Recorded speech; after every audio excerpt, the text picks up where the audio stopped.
सासू माँ बदल गई। कहानी उस घर की है जहाँ बहू और बेटी को एक माना जाता था, लेकिन फिर अरे शिखा बेटा, तू रसोई में क्यों घुसी रहती है? जा, रोटी मैं बना लूंगी। नहीं नहीं माँ जी, आप बैठिए, बस सारा खाना बन ही गया है। श्वेता को बोल देती हूँ, वो खाना लगा देगी सबका।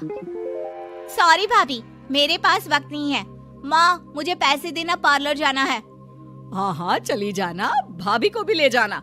वो भी जाने को बोल रही थी पार्लर, पर पहले ना मदद कर दे उसके खाना लगाने में। देख माँ, वो बहू है, उसे बहू रहने देना, इतना सर पर मत चढ़ा भाभी को। श्वेता, ज्यादा मत बोला कर। बहू और बेटी में कोई फर्क नहीं होता है। जा जाकर काम कर। ननद को माँ का भाभी से इस तरह प्यार करना बिल्कुल अच्छा नहीं लगता। वो बार बार किसी न किसी तरह माँ को भाभी के खिलाफ भड़काती रहती, लेकिन कोई फायदा ना होता। एक रोज, अरे बेटे किशन, जा बहू को कहीं घुमा कर ला, सारा दिन घर में काम करती रहती है। हाँ हाँ माँ, हम लोग जा रहे हैं ना गोवा। अच्छा जी, भाभी ने तो हमें बताया भी नहीं।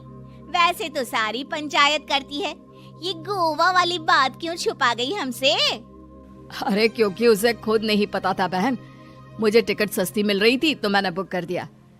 हाँ शिखा, पैकिंग कर ले, संडे हम जा रहे हैं गोवा। दोपहर में शिखा पैकिंग कर रही थी कि सास आ जाती है। ये क्या बहू, साड़ियाँ? अरे गोवा जा रही है घूमने या फिर शादी में मायके हैं? माँ जी, ऐसा कुछ है ही नहीं, समझ में नहीं आ रहा क्या रखूं कपड़े में। अरे तेरी और श्वेता की साइज तो एक ही है, उसके कुछ मॉडर्न कपड़े ले ले, आकर लौटा देना। हाँ माँ जी, ये ठीक रहेगा। शिखा श्वेता के पास जाती है और उससे कपड़े मांगती है।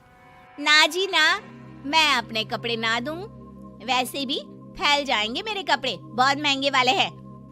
शिखा मुंह लटकाकर कमरे में आ जाती है तो सास कहती है, चल तैयार हो जा, तुझे मैं शॉपिंग करा कर लाती हूँ गोवा की।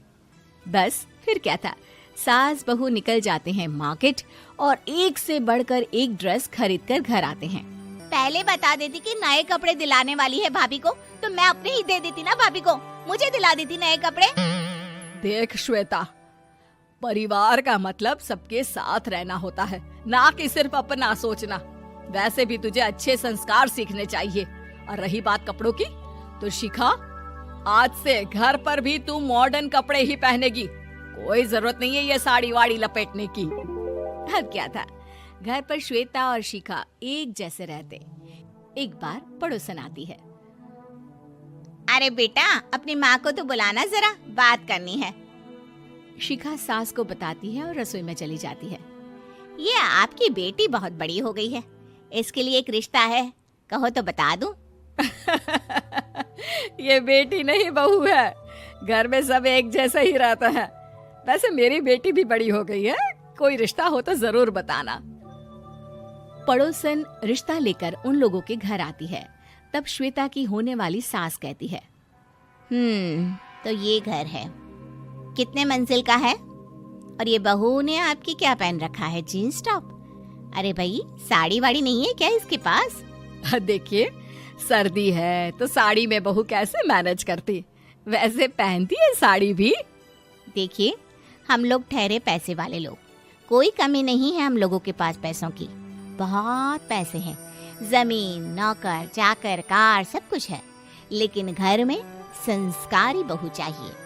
समझ रही हैं ना आप? सास कुछ कहती कि श्वेता बोल पड़ती है, हाय रे, नौकर चाकर से लेकर जमीन, कार, पैसा, हाँ हाँ मुझे रिश्ता मंजूर है मुझे। अरे रुक जा श्वेता, मैं बात कर रही हूँ ना। देखिए, हम लोगों के घर इतनी आजादी नहीं मिलेगी। अरे हाँ कर देना माँ, हाँ कर दे जल्दी से। सास क्या करती, बेटी की शादी ऐसे घर में कर देती है जहाँ ना उनके विचार मिलते हैं और ना ही आचार। शादी के बाद एक रोज फोन पर, श्वेता बेटा, एक बार घर आ जा, बहुत दिल करता है तुझे देखने का। माँ, वो घर पर बहुत काम होता है, कैसे आऊँ?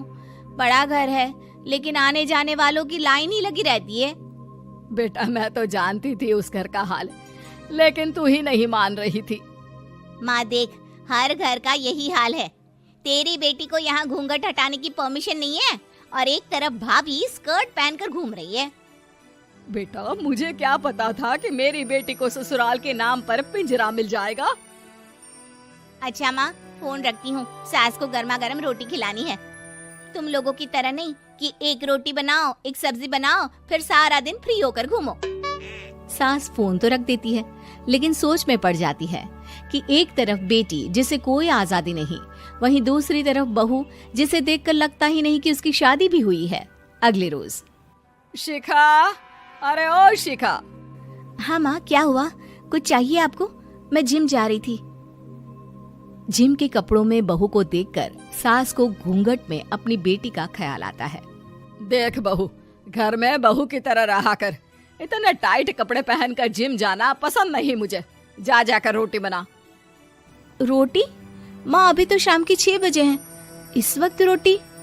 अब क्या मेरे खाने पीने पर भी पहरा है? अरे जब मर्जी तब मैं अपने घर में खा भी नहीं सकती क्या? बहू को अजीब लगता है। वो समझ नहीं पाती कि जो सास कल तक इतनी सपोर्टिव थी, उन्हें अचानक से क्या हो गया। वो किचन में जाती है, गरम रोटी के साथ 2 तरह की सब्जी, रायता, सलाद सब लेकर सास के पास आती है। माँ जी, खाना। इतना सारा खाना? राक्षस समझा है क्या मुझे? रोटी मांगी थी मैंने गर्मा गर्म बस। पर माँ जी, रोटी खाती किससे आप? सब्जी तो बनानी थी ना। अरे भूख मर गई मेरी तेरी बहस से। जा जाकर काम कर, अंदर पूरी रसोई साफ कर। बहू अंदर चली जाती है। थोड़ी देर में श्वेता घर आती है। अरे शिखा जल्दी से चाय ला, पकवान बना, मेरी बेटी आई है। अरे नहीं नहीं माँ, ड्राइवर बाहर खड़ा है। मैं तो घर का कोई सामान खरीदने के बहाने यहाँ आ गई हूँ, मुझे जाना होगा। अरे बेटा, पर कितने दिनों बाद देख रही हूँ तुझे, रहने आ जाना 2-4 दिन के लिए। आ जाऊंगी माँ, जब मेरी सास मरेगी तब। मैं तो रोज मन्नत मानती हूँ कि मेरी सास मर जाए तो अच्छा है। अच्छा चल, जा रही हूँ माँ। हे भगवान, कैसे कैसे दिन देखने पड़ रहे हैं मेरी बेटी को। सास अंदर जाती है, जहाँ श्वेता की जिम वाली सहेली का फोन आया होता है। क्या बात है, आज जिम नहीं आई? अरे पता नहीं यार, आज माँ को क्या हो गया अचानक। पर खैर कोई नहीं, लगता नहीं कि मैं अब जिम आ पाऊंगी। शिखा स्पीकर पर बात कर रही थी, जिसे सास सुन रही थी। यार ये सास ना होती ही ऐसी है। मैं तो कहती हूँ बुढ़िया जल्दी मरे और तू आराम से जिए। शिखा को सहेली की बात पर गुस्सा आ जाता है। माँ के मरने की कौन सा बच्चा दुआ मांगता है मोहिनी? आगे से ऐसी बात मेरे सामने मत करना। हमारे घर की शोभा ही माँ है। क्या हुआ जो थोड़ी सख्ती दिखा रही है? उसमें भी कोई ना कोई उनकी भलाई ही होगी। मैं तो कहती हूँ भगवान मेरे जैसी सास सबको दे, जो सिर्फ माँ की तरह है। सास वाली तो कोई बात ही नहीं है उनमें। सास ये बात सुन रही थी। उनकी आंख में आंसू आ जाते हैं कि क्यों वो बेटे की किस्मत में बहू को भी भागीदार बना रही थी। शिखा, अरे ओ शिखा, क्या हो गया? जिम नहीं